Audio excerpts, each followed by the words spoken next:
Hello, I'm Adam Newman. This is my official YouTube channel. Please subscribe and support us. CBS Young and the Restless spoilers Monday, full episodes April 20th, 26. Okay, you guys, I'm just going to say it right away. This week of The Young and the Restless feels like one of those times where I genuinely don't know if I'm supposed to be stressed or laughing. And maybe it's both, probably both, and honestly, I'm a little tired, but I still care, so here we are. So let's start with Jack and Nikki. Because while this is messy in that very specific why and our way, where people convince themselves they're being clever when really they're just walking straight into emotional disaster.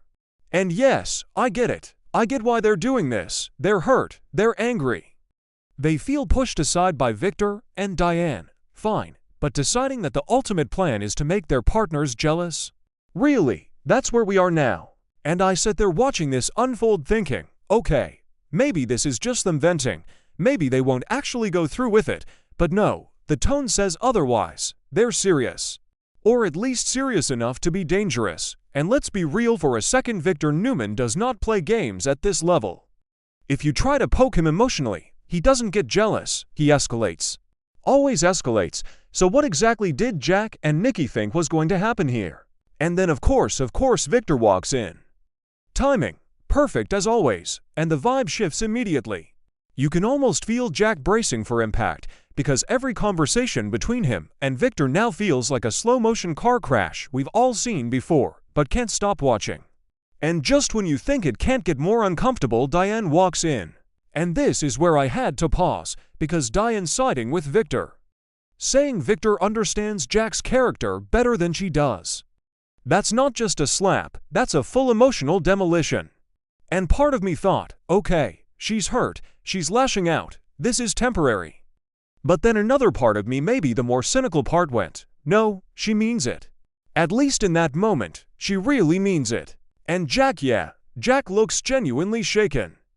And I know, he's hurt Diane before, many times, we all remember. But still, watching him take that hit, it's uncomfortable. And maybe I'm being too soft on him now, because 10 minutes ago, I was rolling my eyes at his jealousy plan. See, this is what this show does. It flips you. You hate someone, then you feel bad for them, then you hate them again. Exhausting. But let me say this, because it's been bothering me a bit. The show kind of leans into the idea that Jack deserves this pain, and maybe he does, but it rarely pauses to say, hey, men can be emotionally hurt too in a way that's not just karma or irony. Imagine if Nikki or Diane were in his position, being told someone else understands them better. The tone would be very different, just saying.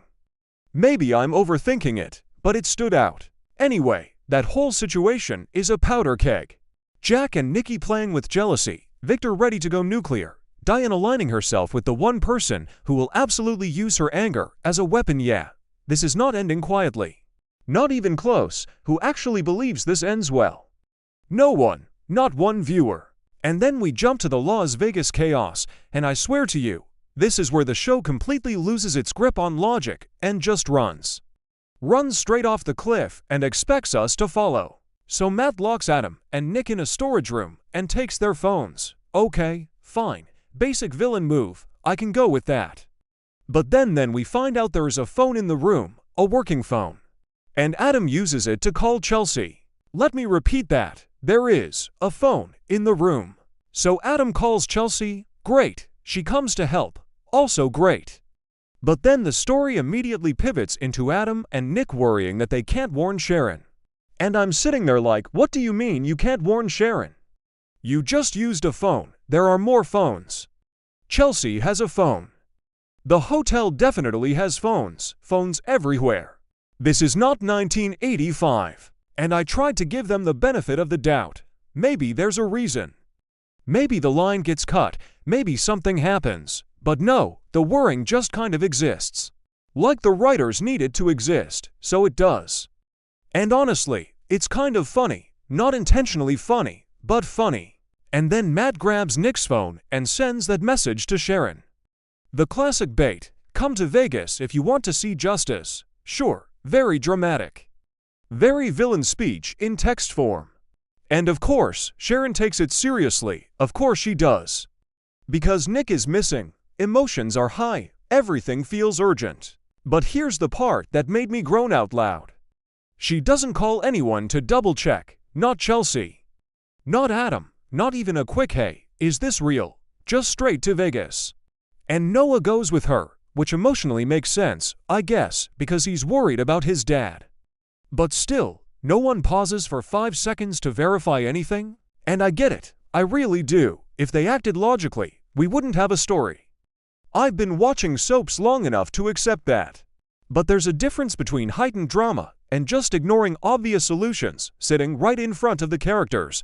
This felt like the second one. And Adam and Chelsea, I hate to say it, but I'm disappointed. I used to love them. They had this spark, this chaotic energy that made even their worst decisions fun to watch. Now, they feel a little dulled, panicked, yes, urgent, yes. But not sharp, not clever, and maybe that's the point. Maybe they're overwhelmed, but it still feels like something is missing. And Nick, meanwhile, is stuck in this situation where he gets a moment to take his medication, which is important. But then immediately goes back to worrying about Sharon like there is no possible way to reach her. Again, phones, we've been over this. So yeah, this whole Vegas storyline, I don't know. You guys. Part of me is invested because I care about these characters. I don't want Sharon or Noah walking into a trap. I want Adam and Chelsea to actually pull off a smart rescue. But another part of me is just shaking my head thinking, what were they thinking when they wrote this? And maybe that sounds harsh. Maybe I'm just tired. Okay, I am tired, but still. And stepping back for a second, this is actually very classic Y, and are in a weird way. Emotional manipulation on one side, physical danger on the other, both driven by people making questionable decisions under pressure. The show has always thrived on that mix. It just works better when the logic underneath holds together a little more tightly. Right now it feels loose, very loose. But I will say this, if the payoff is strong, if the performances hit, if we get those big emotional moments when everything collides, Jack breaking, Nikki realizing what she's done, Sharon facing Matt, Adam stepping up, then maybe we'll forgive all of this. We usually do. That's the cycle. We complain, we rant, we say we're done, and then we tune in the next day. So yeah, that's where I am, frustrated, entertained, confused, still watching. And now the big question hanging over everything, are Adam and Chelsea actually going to save Sharon and Noah before this turns into something worse? Or are we about to get another round of chaos that could have been avoided with one simple phone call? Honestly, at this point, I'm not betting on logic, I'm betting on drama, always drama.